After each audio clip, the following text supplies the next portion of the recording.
कौन ब्रह्मा का पिता है, कौन विष्णु की मां, शंकर का दादा कौन है, हमको दे बता। ये जानने के लिए कृपया सुनिए। जगत गुरु तत्वदर्शी संत रामपाल जी महाराज के अमृत वचन सर्व पवित्र धर्मों के पवित्र शास्त्रों के आधार पर।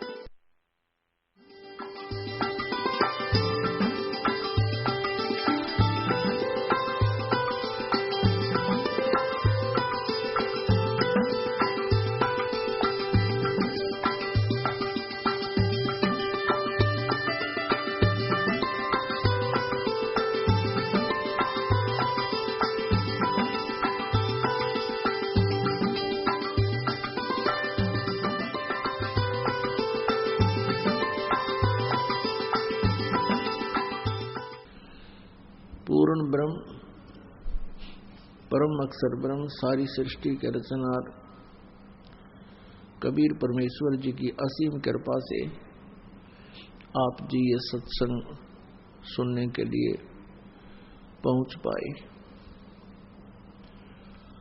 जिस पुण्यात्मा पर परमात्मा की विशेष कृपा होती है, जो युगों युगों के पुण्य कर्मों से युक्त होता है, वही प्राणी संतों के दर्शनार्थ पहुंच पाता है। परमात्मा कहते हैं, कबीर दर्शन संत का परमेश्वर आवे याद, लेखे में वाहे घड़ी ही बाकी का समय बर्बाद। कबीर दर्शन संत का साहेब आवे याद, लेखे में वाहे घड़ी ही बाकी का समय बाद।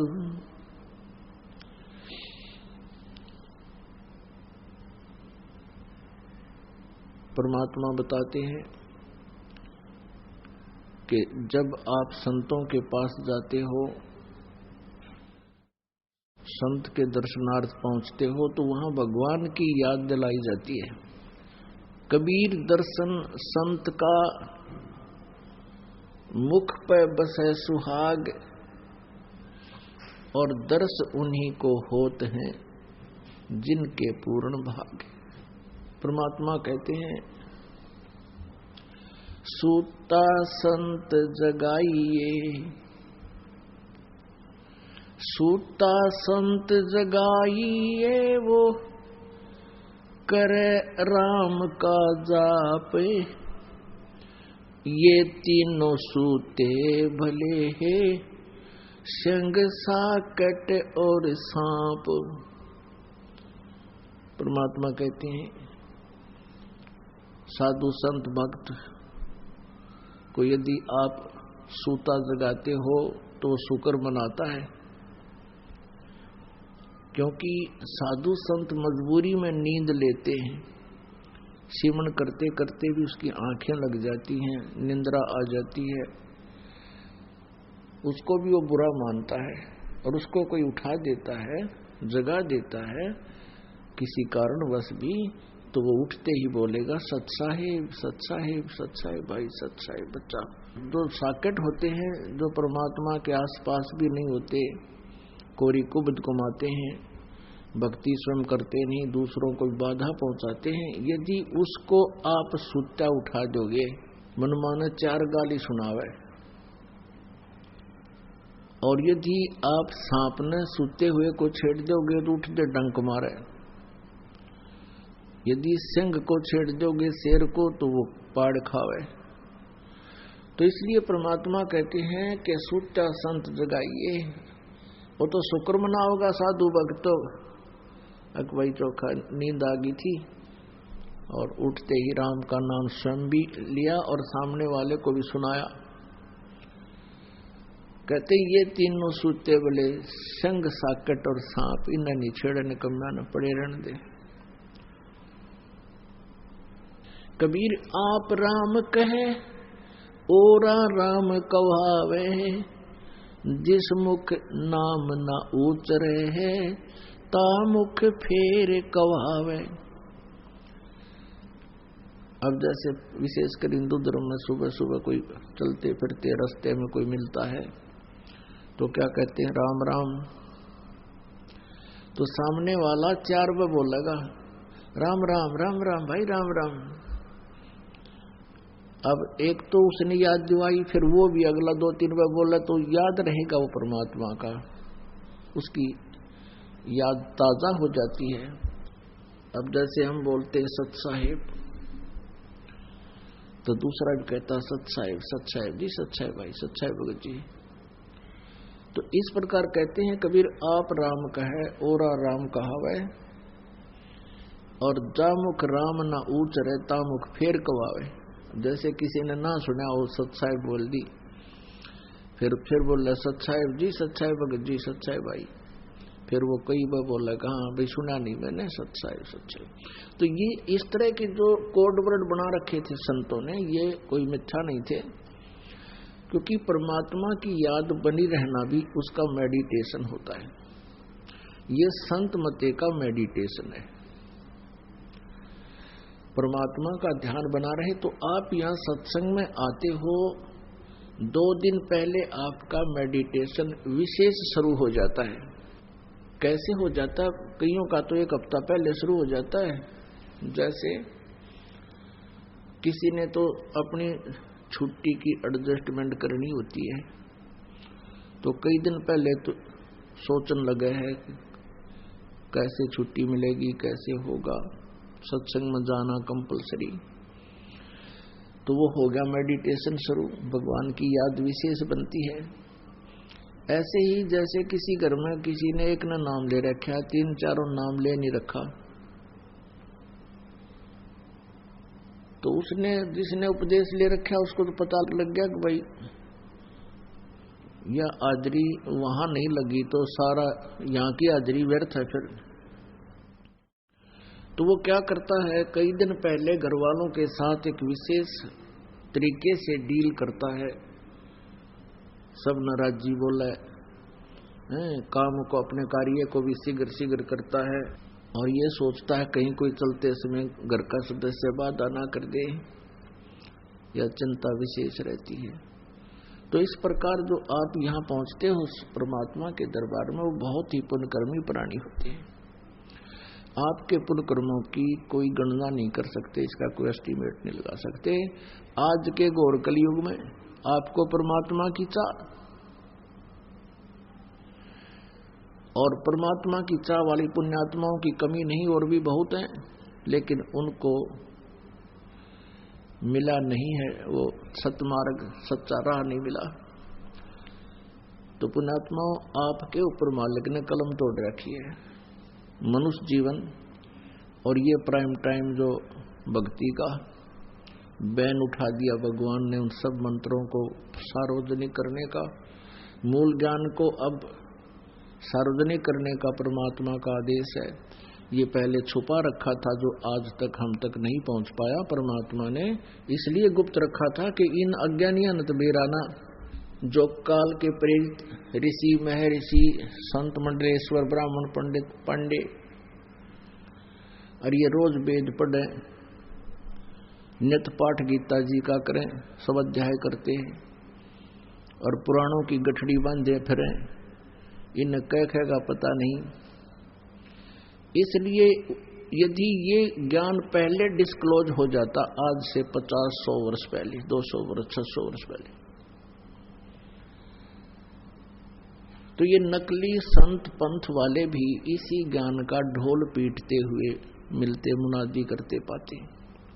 और इस ज्ञान को भले ही कोई दास की पुस्तक पढ़कर और सीडी वगैरह देखकर विद्वान पाक जा, और अलग से कोई सांग जोड़ कर बैठ जाएगा कोई सेस बनाने भी लग जावे तो उससे कोई लाभ होना नहीं, क्योंकि वो अधिकारी नहीं, ना वो अधिकारी सत्संग करने का, ना अधिकारी वो उपदेश के देने का, नाम देने का।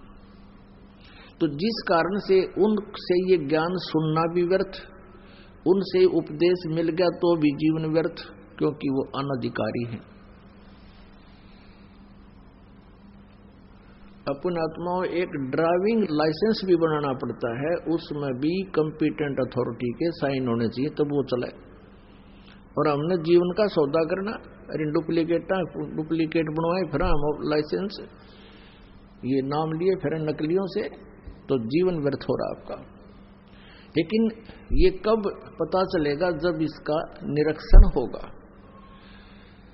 ओरिजिनल और डुप्लीकेट संत और उसके मार्ग का वहां भगवान के दरबार में जब हम चलेंगे सफर पर, यहां से छोड़कर संसार को, तो रास्ते में चेकिंग होगी। फिर ये डुप्लीकेट और नकली असली ये सब वहां सामने रखे जाएंगे, तो वहां वो बनाने वाले भी पटेंगे, ये नकली संत भी उल्टे टांगे जाएंगे, और शिष्यों की तो दुर्गति होनी है होनी, क्योंकि उन्होंने तो अपना जीवन खो दिया। तो पुण्यात्मा, यदि पहले ये डिस्क्लोज हो जाता, ज्ञान वो बताते रहते यही, लेकिन उनसे लाभ नहीं होना था। अब परमात्मा ने इसलिए अब इतना समय लंबा खींचा, 3 युग छोड़ दिए भगवान ने, क्योंकि उस समय ये प्राणी ज्यादा सुखी थे। सतयुग, त्रेता, द्वापर में मानव शरीर में प्राणी घना दुखी नहीं होता है, स्वस्थ शरीर होता है, अच्छे संस्कार होते हैं उनके, और जिस कारण से वो जो भी साधना कोई करते रहते हैं, और वो तो सोचते हैं कि हम जो साधना उपासना कर रहे हैं इसी से हमने ये लाभ मिल रहे हैं, लेकिन वो लाभ थे उनके पिछले पुण्यों से, पिछले संस्कारों से। जैसे हम ये दास हनुमान जी का पुजारी था, और खाटू या बाबा श्याम जी का परंपरागत पुजारी, भगवान श्री कृष्ण और राम के ऊपर तो कुर्बान थे, विष्णु जी पर भगवान शंकर का भी पैरेलल सम्मान किया करते थे। और जो भी कोई घर में खुशी होती थी, जैसे हम शिक्षा ग्रहण करते थे, पास होते थे, तो स्टूडेंट का तो सबसे बड़ी उपलब्धि है वो सफल हो जाए, पास हो जाए एग्जाम में, तो शुक्र मना करते। कहाँ से शुरू करते थे शुक्र मनाना? बाबा श्याम जी की जय हो, हनुमान जी ने पास करा दिया, फिर कृष्ण जी याद आ गए थे, भगवान श्री कृष्ण ने पास करा दिया।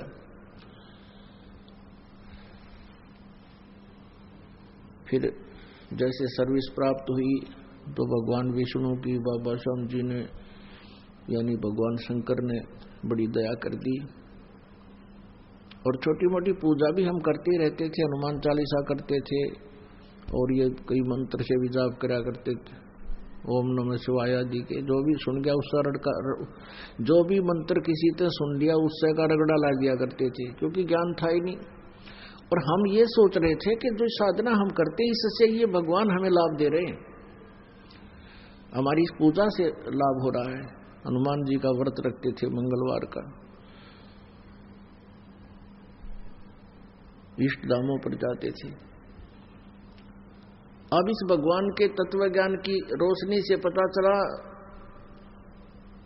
कि वो तो हमारा पूर्व जन्म का प्रारब्ध ही प्रफुल्लित हो रहा था, और ये भगवान कुछ नहीं कर सकते हमारे भाग्य में, ना ये चेंज कर सकते, किसी प्रकार का भी परिवर्तन ये नहीं कर सकते, ना ये दुख निवारण कर सकते, और ना ही ये कोई सुख दे सकते, और ना ये दुख दे सकते, ना ये सुख दे सकते। क्योंकि यहां का विधान है कि जैसे कर्म प्राणी करेगा उसको वैसा ही फल भोगना ही पड़ेगा, ये कंपलसरी है। जैसे रात्रि में आपको सत्संग सुनाया था और इन सभी महापुरुषों के विचार दिखाए थे, ब्रह्मा जी से लेकर व्यास जी, बृहस्पति जी, शुक्राचार्य जी, एक यु नकली महर्षि दानंद क्या सत्यार्थ प्रकाश में, इन सभी की एक ही सोच, एक ही इनका सिद्धांत था, अज्ञान सिद्धांत था। वेदों के विरुद्ध इनका ज्ञान था, क्योंकि वेद इनके समझ में आए नहीं। कारण क्या रहा? गुरु बिन का हुन पाया ज्ञाना, जो थो था बुस छड़े मूड किसाना। गुरु बिन वेद पढ़े जो प्राणी, समझे न सार रहे अज्ञानी। तो इनको गुरु नहीं मिले, ना ब्रह्मा जी को गुरु मिले, ना अन्य ऋषि महर्षियों को गुरु मिले, और ना ब्रह्मा विष्णु महेश को गुरु मिले। कौन से गुरु, कौन से संत? जो गीता जी अध्याय नंबर 4 के श्लोक नंबर 34 में जिन तत्वदर्शी संतों के विषय में कहा गया है। और जिस कारण से ये तत्व ज्ञान से अपरिचित रहे और अपने अपनी अटकल लगाकर अपने अनुयायियों को यही काल का सिद्धांत दृढ़ करते रहे। काल का सिद्धांत क्या है कि जैसे कर्म जो करेगा वैसा ही भोगना पड़ेगा। और दयाल का सिद्धांत है, उस कबीर परमेश्वर का विधान है कि मासा घटे न तिल बधे, विद ना लिखे जो लेख। सच्चा सतगुरु मेट कर ऊपर मारे मेख। मासा घटे न तिल बधे, यानी कोई जरा सा भी परिवर्तन नहीं हो सकता आपके प्रारब्ध में। प्रारब्ध वो होता है जो आपके जन्म के समय से पूर्व ही निर्धारित कर दिया जाता है। आपके संचित माने जो आपके डिपॉजिट पुण्य और पाप हैं भगवान के दरबार में, उनकी एवरेज ले ली जाती है। जिनके पाप घने हैं उनको उनके प्रारब्ध में दुख अधिक, और जिनके पुण्य अधिक हैं तो उनके प्रारब्ध में सुख अधिक, यहाँ के नकली सुख। तो उनकी एवरेज रेशो निकाल ली जाती है। तो ऐसे 50% जैसे पुण्य ले लिए, 50% पाप।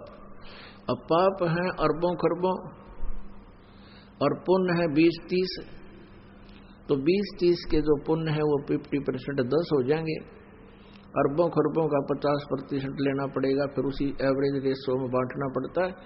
तो इस प्रकार से हम प्रारब्ध के आधार से फिर पूरा जीवन व्यतीत करते हैं, उसमें कोई परिवर्तन नहीं हो सकता। हाँ, फिर तत्वदर्शी संत मिल जाते हैं। कबीर परमेश्वर का जो कृपा पात्र संत या परमेश्वर स्वयं आते हैं, केवल उसी समय ही ये परिवर्तन संभव होता है। उसके लिए कहा कि मासा घटे न तिल बधे। मासा 1 ग्राम से भी कम होता था। मासा घटे न तिल बधे, विधना लिखे जो लेख।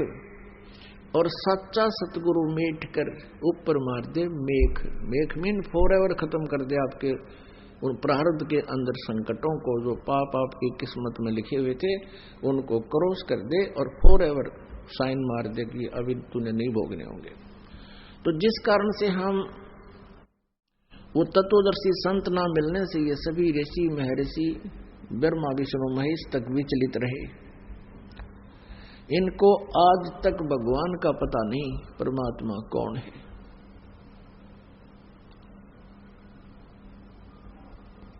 अपने आत्माओं, ये बातें जो आज से ये दास आपको कह करके फिर आपके रूबरू करा रहा है, आपको स्वीकार हो रहे हैं। यदि ये ज्ञान आज से 600 वर्ष पहले परमात्मा ने तो बोला ही था, और उसका विरोध इतना हुआ था परमेश्वर का कि तूफान ला दिया था इन दुष्टों ने। कबीर परमेश्वर जी के साथ बहुत जुल्म किए थे, लेकिन वो समर्थ थे, उनका कुछ बिगाड़ नहीं पाए। लेकिन मालिक को समझ भी नहीं पाए। हम अज्ञान से इतने ओतप्रोत हो चुके हैं। तो आज से 600 वर्ष पहले ये बात कह दे जो दास ने अब आपके सामने बोला है कि ब्रह्मा विष्णु महेश और दुर्गा तक को पूर्ण ज्ञान नहीं है, ब्रह्म भी इनकम्प्लीट ज्ञान रखता है, गीता ज्ञान दाता भी पूरा जो ना संपूर्ण अध्यात्म ज्ञान नहीं है इनको। अब तो आप शिक्षित हैं और इनके इतिहास भगवानों के, जिनसे ये संत हमें गुणगान सुनाया करते थे, और ये आधार बताते थे कि मैं शिव पुराण से सुना रहा हूं, मैं दुर्गा पुराण से बोल रहा हूं, मैं विष्णु पुराण से आपको ये ज्ञान सुना रहा हूं।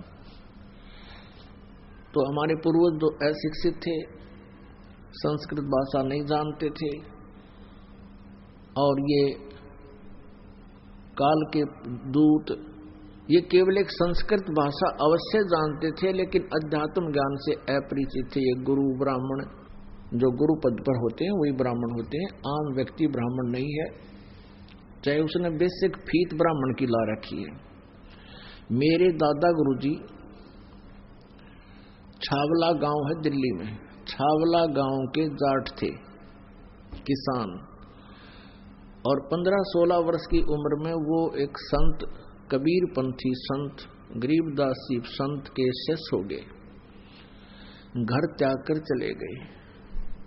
फिर उन्होंने काशी विद्यापीठ से, उनके गुरुजी ने उनको काशी विद्यापीठ में शिक्षा के लिए भेज दिया। वहां से वो 4 विषय के आचार्य बन गए।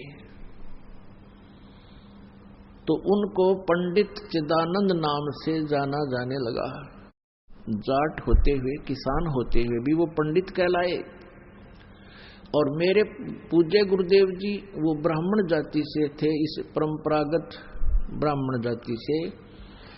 हरियाणा में जिला भिवानी, चरखी दादरी के पास एक बड़ा पैंतावास गांव है, वहां के इस ब्राह्मण वर्ण में उनका जन्म था। उनको भी, वो भी 17-18 वर्ष की आयु के थे, खेतों में पशु चरा रहे थे, गायें चरा रहे थे। वहां एक गरीबदासी संत उनको मिल गए, कबीर पंथी, और उन्होंने उनको वो अध्यात्म ज्ञान से परिचित कराया। तो वो मेरे जो पूज्य गुरुदेव जी थे वो ब्राह्मण होते हुए अपने आप को ब्राह्मण नहीं कहते थे, क्योंकि वो कहा करते थे हम ब्राह्मण नहीं हैं, हम संत हैं, हम भक्त हैं, और जिस वर्ण में हमें जन्म लिया है ये वर्तमान वाले ब्राह्मण नहीं है। ब्राह्मण वो ऋषि महर्षि थे जो हमारे पूर्वज थे, वो परमात्मा से विशेष परिचित थे, जितना भी उनको ज्ञान था। हमारे जो दादा गुरुजी थे वो जाट होते हुए भी अपने सामने लिखा करते पंडित चिदानंद। तो पुण्यात्माओं, जो ब्राह्मण हैं वो गुरु पद पर होते हैं। ब्राह्मण कहो, गुरु कहो, विद्वान कहो। तो ये नकली ब्राह्मणों ने, जिनको स्वयं ज्ञान था नहीं, दुनिया भ्रमित कर डाली, भूत बना दिए, फिर इन पर श्राद्ध निकलवाए, उनके लिए कहा जाता है कि उन्होंने पूरे मानव समाज को परमात्मा से कोसों दूर कर दिया, मिसगाइड कर दिया, इनको ज्ञान नहीं था। अब इस कंसेप्ट को थोड़ा सा क्लियर करना पड़ेगा, नहीं तो फिर ये बात गले नहीं उतरे, क्योंकि प्रत्येक सत्संग में श्रोता बदलते रहते हैं। पुण्यात्माओं, ये सत्यनारायण कथा आपको सुनाई जा रही है। पहले हम सत्यनारायण कथा किसको मानते थे? भगवान विष्णु जी के जीवनी को, जीवन चरित्र को कोई सुनाता था तो उसको हम सत्यनारायण कथा कहा करते थे, यानी अविनाशी परमात्मा की कथा। सत्यनारायण माने सत्य साहिब, हम उसे सत्य पुरुष बोलते हैं। सत्य पुरुष कहो, सत्य नारायण कहो और सत्य साहिब कहो। तो ये नकली जो है, डुप्लीकेट अज्ञानी इस विष्णु जी को सत्यनारायण कहा करते थे, अविनाशी परमात्मा कहा करते थे, और इसी कथा से हमें कहा करते थे कि तुम्हें सत्यनारायण की कथा सुना रहे हैं। पुण्यात्माओं, सत्यनारायण की कथा आपको अब सुनाई जा रही है, वो सत्यनारायण कथा नहीं थी, उन्होंने आपको मिसगाइड कर रखा है। अब देखिएगा, अब देवी पुराण, श्री देवी पुराण इसका सारा समाधान कर देती है। और यही पवित्र पुराण पवित्र हिंदू धर्म के अनुयायी शिरोधार्य मानते हैं, इनमें जो लिखा वो सत्य मानते हैं। तो आज उस सत्य को हम स्वयं पढ़ रहे हैं और परिचित हो रहे हैं। और उन अज्ञानियों ने जो दंत कथा सुना रखी थी, लोकवेद, वो आपके पास है ही। जब दोनों का निर्णय हो जाएगा कि वो सच्चा कौन झूठा कौन। अब आपको दिखाते हैं श्रीमद् देवी भागवत गीता प्रेस गोरखपुर से प्रकाशित, जिसमें श्री विष्णु जी स्वयं स्वीकार करते हैं कि हम नासवान हैं, हमारा जन्म और मृत्यु होता है। और ये अज्ञानी ऋषि मैं ऋषि ये बताया करते थे कि ब्रह्मा विष्णु महेश तो अजरो अमर हैं, अविनाशी हैं, इनका कोई माता पिता नहीं है। ये लोकवेद सुनाया करते थे। इनको अपने सिलेबस का भी ज्ञान नहीं था, तो ये काहे के टीचर थे। देखिएगा श्रीमद् देवी भागवत, ये है गीता प्रेस गोरखपुर से प्रकाशित है।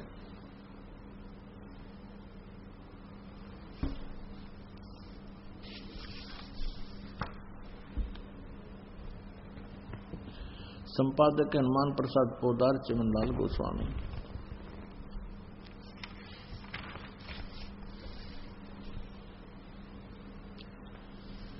प्रकाशक एवं मुद्रक हैं गीता प्रेस गोरखपुर, गोविंद मोहन कार्यालय कोलकाता का संस्थान। इसके तीसरे स्कंद में 123 पृष्ठ पर हम पढ़ते हैं। 123 पृष्ठ है ये। भगवान विष्णु जी अपनी माता दुर्गा की महिमा स्तुति करते हुए कह रहे हैं, तुम शुद्ध स्वरूपा हो, ये सारा संसार तुम्हीं से उद्भासित हो रहा है। मैं ब्रह्मा और शंकर हम सभी तुम्हारी कृपा से विद्यमान हैं। हमारा आविर्भाव माने जन्म और तिरोभाव माने मृत्यु हुआ करता है। हमारा तो जन्म और मृत्यु होता है, केवल तुम ही नित्य हो। अब विष्णु जी कह रहे हैं कि तुम ही अविनाशी हो, जगत जननी हो, प्रकृति और सनातनी देवी हो। भगवान शंकर बोले, देवी यदि महाभाग विष्णु तुम्ही से प्रकट हुए हैं तो उनके बाद उत्पन्न होने वाले ब्रह्मा यानी दुर्गा से ही ब्रह्मा की उत्पत्ति स्वीकार कर रहे हैं। शंकर जी भी और विष्णु जी की भी उत्पत्ति इसी से हुई है, दुर्गा से। तो उनके बाद यदि महाभाग विष्णु तुम्हीं से उत्पन्न हुए हैं, प्रकट हुए हैं, तो उनके बाद उत्पन्न होने वाले ब्रह्मा भी तुम्हारे बालक हुए। फिर मैं तमोगुणी लीला करने वाला शंकर क्या तुम्हारी संतान नहीं हुआ है? अर्थात मुझे भी उत्पन्न करने वाली तुम ही हो। शिवे संपूर्ण संसार की सृष्टि करने में तुम बड़ी चतुर हो। इस संसार की सृष्टि, स्थिति और संहार में तुम्हारे गुण सदा समर्थ हैं। उन तीनों गुणों से उत्पन्न हम यानी रजगुण ब्रह्मा, सतगुण विष्णु, तमगुण शंकर हैं। ब्रह्मा विष्णु एवं शंकर नियमानुसार कार्य में तत्पर रहते हैं। नियमानुसार जिसके भाग्य में जैसा लिखा है केवल हम वैसा ही दे सकते, इसमें कोई परिवर्तन नहीं कर सकते। पुण्यात्माओं, इस पवित्र सदग्रंथ श्री देवी पुराण ने इन 4-5 पंक्तियों में 4 कंसेप्ट क्लियर कर दिए। एक तो ये कर दिया कि ब्रह्मा विष्णु महेश नासवान है, इनकी जन्म और मृत्यु होता है। दूसरा ये हो गया कि ये दुर्गा इनकी माता है। तीसरा ये हो गया कि रजगुण ब्रह्मा, सतगुण विष्णु, तमगुण शिव जी है। और चौथा ये हो गया कि केवल ये वर्क डन ही दे सकते, उसमें कोई परिवर्तन नहीं कर सकते।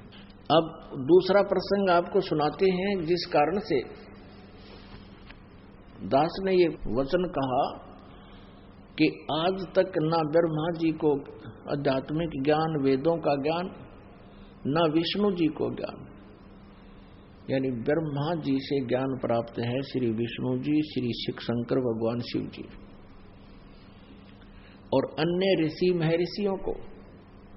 तो ब्रह्मा जी के ज्ञान से ही पता चल जाएगा आपको कि अन्य को उन्होंने के उपदेश दे रखा है। और फिर दुर्गा यहाँ की 21 ब्रह्मांड की जननी कही जाती है और उसके विषय में भगवान विष्णु जी के क्या विचार हैं, यानी भगवान ब्रह्मा और भगवान विष्णु जी को कितना आध्यात्मिक ज्ञान है, वो वेदों से कितने परिचित हैं, ये आपके समक्ष अब करेगी यही देवी पुराण। और सकंद पहला देखिएगा, ये वो दुर्गा पुराण है, पहला सकंद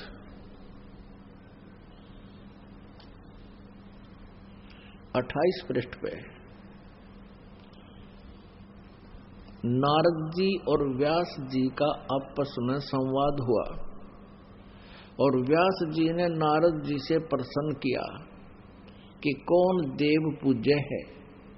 तो नारद जी कहते हैं कि यही प्रश्न मेरे पिता ब्रह्मा ने भगवान श्री हरि विष्णु से किया था। नारद जी ने कहा, महाभाग व्यास जी, तुम इस विषय में जो पूछ रहे हो, ठीक यही प्रश्न मेरे पिताजी ने यानी ब्रह्मा जी ने भगवान श्री हरि विष्णु जी से किया था।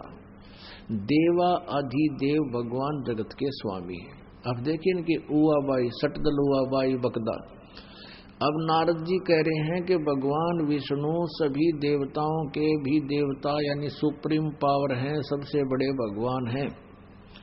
देव माने भगवान, भगवानों के भी भगवान, देवों के भी देव, सबके सरताज भगवान जगत के स्वामी हैं। लक्ष्मी जी उनकी सेवा में उपस्थित रहती हैं। दिव्य कौष्टमणि उनकी शोभा बढ़ाती है। वे शंख चक्र गदा लिए रहते हैं, पीतांबर धारण करते हैं, 4 भुजाएं हैं। वे चराचर जगत के आश्रयदाता हैं, जगत गुरु एवं देवताओं के भी देवता हैं। अब यहाँ विष्णु जी को जगत गुरु कहा जाता है। जगत गुरु का अर्थ है जो सबको यथार्थ ज्ञान दे, पूरे विश्व को। ऐसे जगत प्रभु भगवान श्री हरि महान तप कर रहे थे, उनकी समाधि लगी थी। यह देखकर मेरे पिता ब्रह्मा जी को बड़ा आश्चर्य हुआ। अतः उन्होंने उनसे जानने की इच्छा प्रकट की। ब्रह्मा जी ने पूछा, प्रभु आप देवताओं के अध्यक्ष, जगत के स्वामी, भूत भविष्य एवं वर्तमान सभी जीवों के एकमात्र शासक हैं। भगवान फिर आप क्यों तपस्या कर रहे हैं और किस देवता की आराधना में ध्यान मगन है? मुझे असीम आश्चर्य तो ये हो रहा है कि आप देवेश्वर एवं सारे संसार के शासक होते हुए समाधि लगाए बैठे हैं।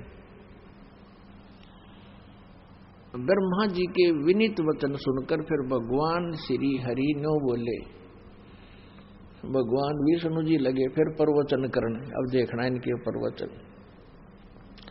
श्री हरि उनसे कहने लगे, ब्रह्मन सावधान होकर सुनो, मैं अपने मन का विचार व्यक्त करता हूँ। देवता दानव मानव सब यही जानते हैं कि तुम सृष्टि करते हो, मैं पालन करता हूँ और संकर संहार किया करते हैं।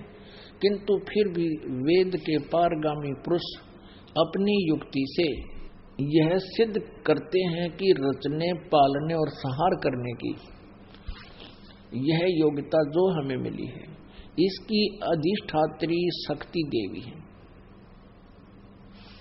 वे कहते हैं कि संसार की सृष्टि करने के लिए तुम राजसी शक्ति का संचार हुआ है, यानी रजगुण ब्रह्मा जी है, और मुझे सात्विक शक्ति मिली है यानी सतगुण विष्णु जी, और रुद्र में तामसी शक्ति का आविर्भाव है, यानी शंकर भगवान जो है सत्तम गुण युक्त है।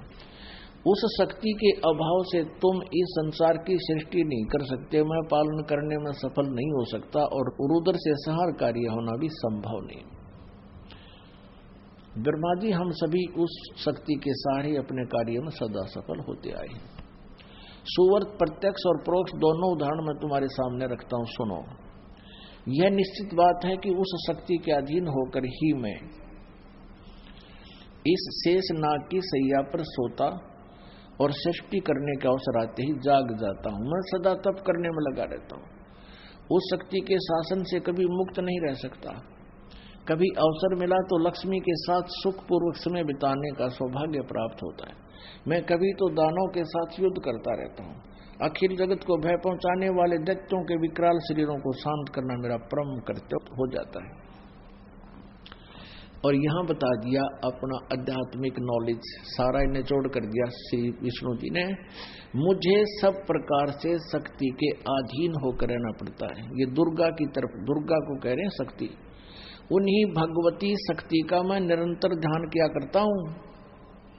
मैं उसी की तपस्या साधना करता हूं, उसी का ध्यान करता हूं दुर्गा का।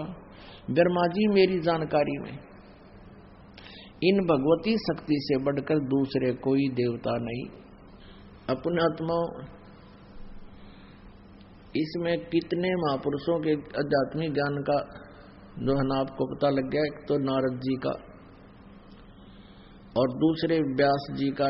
व्यास जी इज द राइटर ऑफ चारों वेद, गीता जी और 18 पुराणों का वो लेखक है। और वो लेखक पूछ रहा है नारद जी से कि सबसे वो पूज्य देव कौन सा है, किस भगवान की भक्ति करनी चाहिए। नारद जी कहते हैं कि मेरे पिता ब्रह्मा जी ने यही प्रश्न भगवान श्री हरि तय किया था, विष्णु जी तय, और वो खुद तपस्या कर रहे थे। मेरे पिता ने पूछा कि हे भगवान, आप देवता के देवता सबसे बड़े भगवान होकर भी किसकी साधना तपस्या कर रहे हो, किस देव की पूजा करते हो, किस भगवान की पूजा कर रहे हो। और विष्णु जी कहता है मैं दुर्गा की पूजा करता हूं। और मेरी जानकारी में, मेरे आध्यात्मिक ज्ञान में जितना मुझे नॉलेज है, स्पिरिचुअल नॉलेज, जितना मुझे ज्ञान है कि दुर्गा से ऊपर कोई परमात्मा नहीं, कोई भगवान नहीं, कोई देव नहीं। अपने आत्मा जब यहाँ के भगवान ने पूरा वेदों का ज्ञान नहीं, तो इन ऋषि महर्षियों को कहां से होगा जिनके ऊपर हम आश्रित रहे, इन ब्राह्मण गुरुओं को।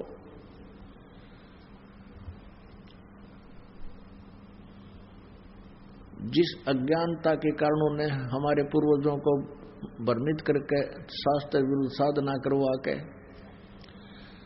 और भूत बनवा दिया, कोई पितर बनवा दिया, और अब कहते हैं उनके श्राद्ध निकालो। ये डले ढुआरे अपने तय काल के जाल में फंसा दिया गहराई से इन्होंने। अब आप स्वयं शिक्षित हो, वही सदग्रंथ विधान प्रभु का हमारे पास उपलब्ध है। इस शिक्षा का यदि आपने लाभ उठाना है तो इसका एक ही लाभ है, हम भगवान पहचान सकते हैं। न इस पेट के लिए तो भाई कोई तो चाहे कितना विद्वान बन ले, कितना एजुकेटेड बन ले, वो क्या करेगा, माया जोड़न की मशीन बन जाएगा। और वो सारी उम्र अपना जीवन व्यर्थ कर जाएगा, लाखों करोड़ों रुपये डिपॉजिट कर जाएगा। और उसके बच्चे क्योंकि उनको तो पढ़ा पाओगा, धन उसने न जरूरत है कोई ना मेहनत करने की, वह फिर उसने फुर्र करेंगे फुर्र, और वो पाप तो उसके ऊपर रखेंगे और वो बालक बिगड़ेंगे, डबल उसको लॉस होगा। अपना जीवन खोया और बालका ने बिगाड़ गया। और मिलना वही है जो उसके भाग्य में होता है। परमात्मा उसको अवश्य देता है यदि वो ठीक ढंग से भक्ति करता है, साधना करता है, तो वो धन आपको फिर एक ही नंबर से मिल जाता है। भक्ति में ज्यादा ध्यान रखे, जो मिलना है वो तो मिलना ही मिलना है, परमात्मा फिर साथ हो जाता है। तो इस प्रकार यदि इस एजुकेशन का लाभ आपने उठाना है तो केवल परमात्मा को पहचान कर और फिर दिन रात एक कर दे, अपना कार्य भी करे, परमात्मा की भक्ति भी करे। कितना ही प्रयत्नशील व्यक्ति है मनुष्य, घने तो घना वो 10 घंटे काम कर सकता है, कोई घना ढीठ होगा तो 12 घंटे कर लेगा, जो पशु कैसा है। तो उसने 12 के बाद 12 घंटे फिर बच गए, 6 घंटे सो ले, 2 घंटे खान पीन में नहान धोन में ला ली, 8 घंटे हो गए, 4 घंटे आपके पास फिर भी बच गए। उसमें तो 1 घंटा और ला ले, किसी मित्र प्यारे बात करनी पड़ेगी। 3 घंटे तो कम से कम परमात्मा को देने चाहिए आपने, और वो 3 घंटे दिए हुए आपके, इन्होंने एक जगह बैठ के देने हैं। आप चलते चलते उस समय जितना भी, जब भी जैसे किसी बात कर रहे हो, बात आपकी समाप्त हुई, वो अपने रास्ते चला, आप माला उठा लो, वो समय आपका इस तरह कुल मिला करके जो 3 घंटे भी आप मालिक को दे दोगे, बेड़ा पार है, गणेगी जरूरत को ना। अब प्रसंग चल रहा है कि हमने सबसे पहले ये देखना है कि जो हमारे सिलेबस हमारा क्या बताता है, हमारे सदग्रंथ क्या बताते हैं, और सिलेबस से बाहर यदि हम कोई शिक्षा ग्रहण कर रहे हैं तो फिर हम एग्जाम में फेल हो जाते हैं। और यही कारण रहा कि हमारे जो आध्यात्मिक गुरु थे वो अपने सिलेबस से परिचित नहीं थे, और जिस कारण से उन्होंने हमें दंत कथा सुना सुना कर हमारा जीवन नष्ट कर दिया। अब हम उस सिलेबस को आपके रूबरू करा रहे हैं, और आप भी बुद्धिमान हो, सबके घर में ये पुस्तकें रखी होंगी अवश्य, नहीं तो आप खरीद सकते हो, देख सकते हो, जन्ना विश्वास होता है। एक बार हम एक महाराष्ट्र के अंदर औरंगाबाद, नासिक, अहमदनगर, इन बहुत से शहरों में हमने सत्संग किए थे, 4-4, 5-5 दिन के ऐसे टेंट लगा लगा कर। तो वहां प्रोजेक्टर के ऊपर दास ये दिखा रहा था दुर्गा पुराण, ब्रह्मा विष्णु महेश की वो जन्म पत्री सुना रहा था इन्हीं से।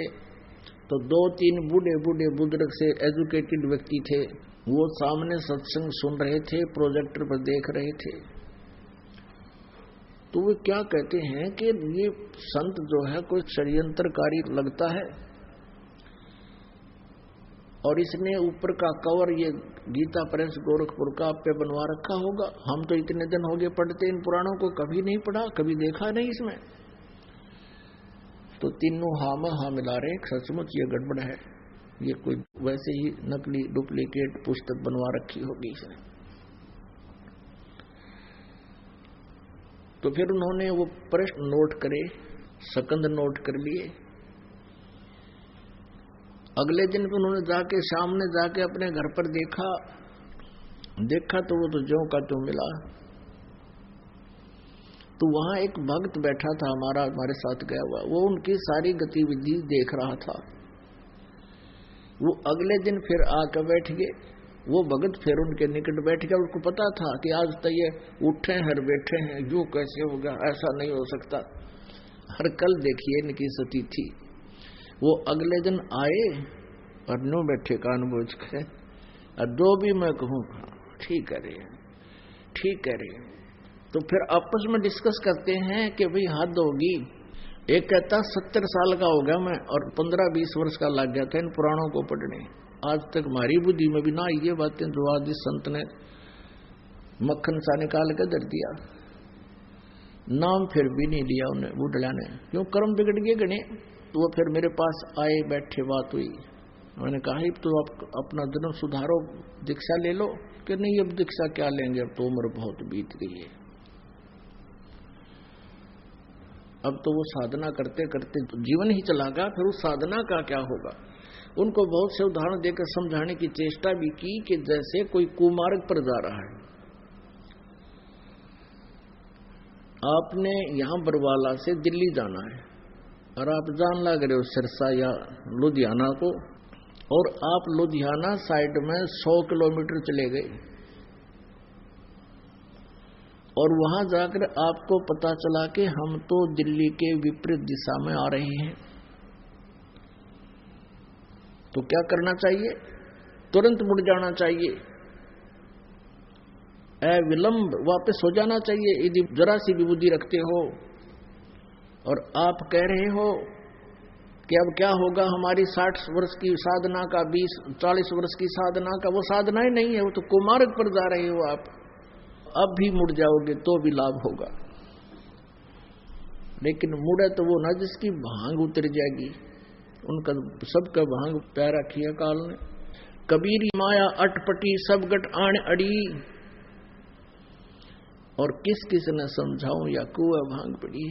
ओए होए, ये जो स्थिति एक व्यक्ति की है वही सभी की है, लाखों की, करोड़ों की हिंदुओं की। जैसे हम ज्ञान सुनाते हैं, एक बार तो सभी बिदकते हैं, फिर प्रमाण देखते हैं, फिर सेट हो जाते हैं। फिर नाम लेने के लिए तो कई दिन में सोचे हैं कि उपदेश भी लेना चाहिए, कई दिन तक में सोचे जा अब क्या होगा, पिछली पूजा का क्या होगा। पिछली का तो कुछ होना है, कोई नहीं, भूत बनना है और उसको त्याग देने से आपका कल्याण होना है, तो तुरंत करना चाहिए इस काम को। तो पुण्यात्मा, ये जो आपको प्रमाण दिखाए जा रहे हैं, आपका यहाँ प्रोजेक्टर पर विश्वास ना हो, पहली बार आप घर भी जाके देखोगे और देखोगे तो फिर स्वीकार भी करोगे। तो ये जो ज्ञान आपको सुना जा रहा है, अब आपको पता चला है श्री विष्णु जी कह रहे हैं दुर्गा से ऊपर कोई भगवान नहीं, और दुर्गा जी कह रही है कि ब्रह्म से ऊपर कोई प्रभु नहीं, वो फाइनल गॉड है ब्रह्म, उसका ओम नाम है। और सब पूजाएं त्याग कर केवल एक ओम का नाम जाप करो, ब्रह्म की पूजा करो, तुम ब्रह्म लोक में चले जाओगे, तुम्हारा कल्याण हो। गीता जी अध्याय नंबर 8 के श्लोक नंबर 16 में लिखा है कि ब्रह्म लोक तक गए हुए प्राणी भी पुनर्जन्म को प्राप्त होते हैं, उनकी दुर्गति बनी ही रहती है। श्रीमद् भगवत गीता जी का ज्ञान ये ब्रह्म बोल रहा है श्री कृष्ण जी में प्रवेश करके। गीता जी अध्याय नंबर 8 के श्लोक नंबर 16 में कहता है, ओम इति एकाक्षरम ब्रह्म व्यवहारन मामनुसमरण ये प्रयाति तजन देहम स याति परमाम गतिम।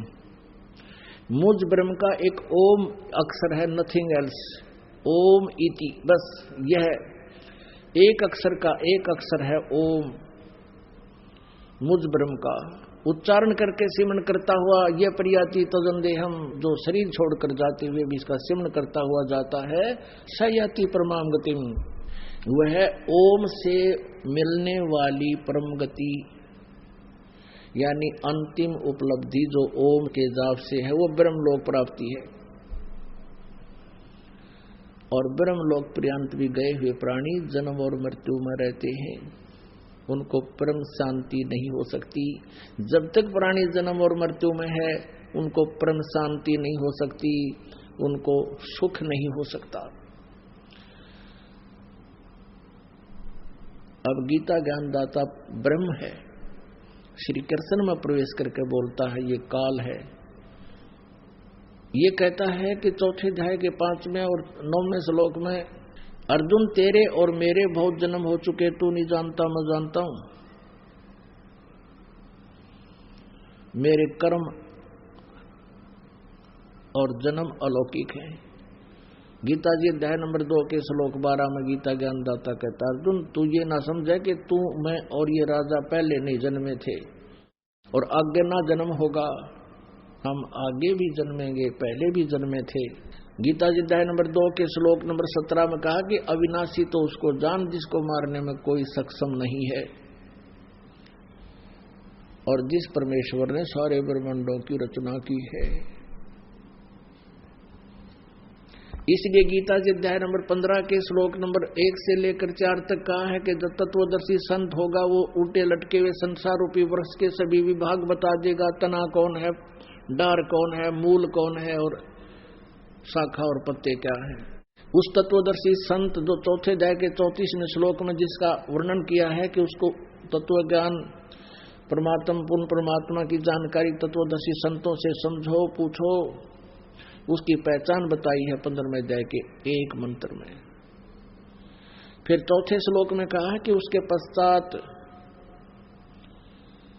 उस तत्व ज्ञान रूपी शस्त्र के द्वारा इस अज्ञान रूपी अंधकार में इस अज्ञान को काट कर यानी समझ कर परमेश्वर के उस परम पद की खोज करनी चाहिए, जहां जाने के बाद साधक फिर लौटकर संसार में कभी नहीं आते, उनकी जन्म मृत्यु कभी नहीं होती।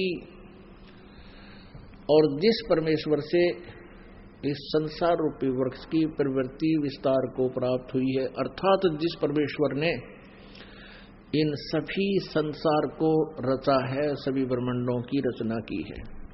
गीता ज्ञानदाता कहता केवल उसी की भक्ति करनी चाहिए तन मन धन से, यानी पूर्ण समर्पण भाव से, अपनी भी नहीं कहता। अपने के लिए कहता है कि 8वें अध्याय के 5 और 7 में कि मेरा सिमरण करना है, बताया दिया 8वें अध्याय के 13वें श्लोक में ओम नाम है, और तूने यदि मेरे पास रहना है तो मेरा सिमरण कर, मुझे प्राप्त होगा, युद्ध भी करना होगा तुझे। और युद्ध करना पड़ गया, फिर शांति कहाँ?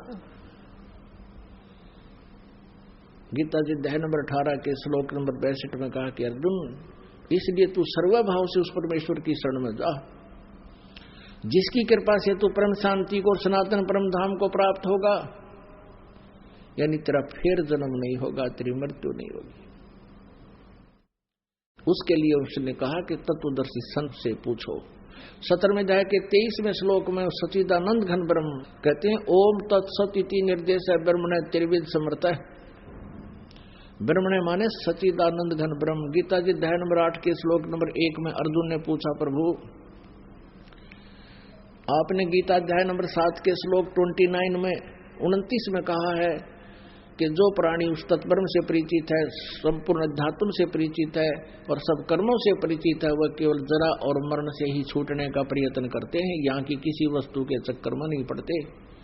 तो 8वें अध्याय के 1 में अर्जुन ने पूछा, वो किम तत्ब्रह्म, फिर वो तत्ब्रह्म कौन है जिसको जानने के बाद फिर यहाँ के किसी भी वस्तु की डिमांड नहीं रहती, वो यहाँ से छुटकारा ही चाहते हैं। गीता ज्ञानदाता ने 8वें अध्याय के 3रे श्लोक में कहा कि वो परम अक्षर ब्रह्म है और उसकी शरण में जा, उसकी कृपा से। तो 18वें अध्याय के 62वें श्लोक में फिर तेरा पूर्ण मोक्ष होगा। तो पुण्यात्माओं, अब आपको दिखाते हैं दुर्गा जी के अध्यात्म ज्ञान के विचार प्रवचन जो श्री हिमालय जी को सुना रही है। देखिएगा, देवी पुराण गीता प्रेस गोरखपुर से प्रकाशित 562 पृष्ठ पे 7वां स्कंद संक्षिप्त देवी भागवत 562 पृष्ठ पे गीता प्रेस गोरखपुर से प्रकाशित है ये वही। और किसी का ना जच्चा तो भाई फिर अपनी घराड़ी देख लियो जाके। 562 पे देवी हिमालय राजा को ज्ञानोपदेश दे रही है, अपने प्रवचन सुना रही है, ब्रह्म स्वरूप का वर्णन करती है, ब्रह्म के बारे में जानकारी दे रही है। श्री देवी जी कहने लगी, पर्वतराज, उस ब्रह्म का क्या स्वरूप है यह बतलाया जाता है। पहले तो अपने बारे में सट्टे मारे, मेरी पूजा करे, नो करो नो करो, लेकिन फिर कहती है कि नहीं, अगर तुझे सही लाभ लेना है तो मैं बताती हूँ उस ब्रह्म का क्या स्वरूप है यह बतलाया जाता है, जो प्रकाश स्वरूप सबके अत्यंत समीप में स्थित हृदय गुहा में स्थित होने के कारण गुहाचर नाम से प्रसिद्ध और महान पद अर्थात परम प्राप्य है। वह समस्त प्रजा के ज्ञान से परे है। अब ज्यादा न पढ़ाकर हम, वह परम सत्य और अविनाशी तत्व है। सौम्य उस वेदने योग्य लक्ष्य का तुम वेदन करो, मन लगाकर उसमें तन्मय हो जाओ। सौम्य उपनिषद में कथित महान अस्त्र रूप धनुष लेकर उस पर उपासना द्वारा तीक्ष्ण किया हुआ बाण संधान करो और फिर भानुगत चित्त के द्वारा उस बाण को खींचकर उस अक्षर रूप ब्रह्म को ही लक्ष्य बनाकर वेदन करो। प्रणव, ओम तो धनुष है, प्रणव कहो, ओम धनुष है, जीवात्मा बाण है और ब्रह्म को उसका लक्ष्य कहा जाता है। यानी जीवात्मा ओम नाम का जाप करे और ब्रह्म को पाने का उद्देश्य रखे। उस एकमात्र परमात्मा ही को जाने, क्योंकि ब्रह्म की तरफ संकेत कर रही है, ये ब्रह्म को सुप्रीम पावर मानती है देवी। उस एकमात्र परमात्मा को ही जाने, दूसरी सब बातों को छोड़ दे, यानी सब पूजाएं त्याग दे। यही अमृत रूप परमात्मा के पास पहुंचाने वाला पुल है। संसार समुद्र से पार होकर अमृत स्वरूप परमात्मा को प्राप्त कराने का यही सुलभ साधन है। इस आत्मा का ओम के जप के साथ ध्यान करो। ओम से जो होने वाली परम गति है वो बताई जा रही है। ओम के जप के साथ ध्यान करो, इससे अज्ञान में अंधकार से सर्वथा परे और संसार समुद्र से उस पार जो ब्रह्म है उसको पा जाओगे, तुम्हारा कल्याण होगा। ओम नाम का जाप करने से ब्रह्म को प्राप्त होगे। और वो ब्रह्म रहता कहाँ है ये देखिएगा, ये 563 पृष्ठ पर हम पढ़ रहे हैं। वह यह सबका आत्मा ब्रह्म ब्रह्मलोक रूप दिव्य आकाश में स्थित है, वो ब्रह्मलोक में रहता है। अपने आत्माओं आपके समक्ष अपने वो सदग्रंथ हैं जिनसे हमें ये ज्ञान हो रहा है कि किस देव में कितनी आध्यात्मिक ज्ञान था और कैसी वो साधना किया करते थे। अब श्री विष्णु जी को तो ब्रह्मा जी, नारद जी, व्यास जी कह रहे हैं कि ये सुप्रीम पावर। विष्णु जी कह रहे हैं मैं तो तपस्या करता हूँ, दुर्गा की साधना करता हूँ, उसकी भक्ति करता हूँ, इसके ऊपर कोई भगवान मैं नहीं जानता।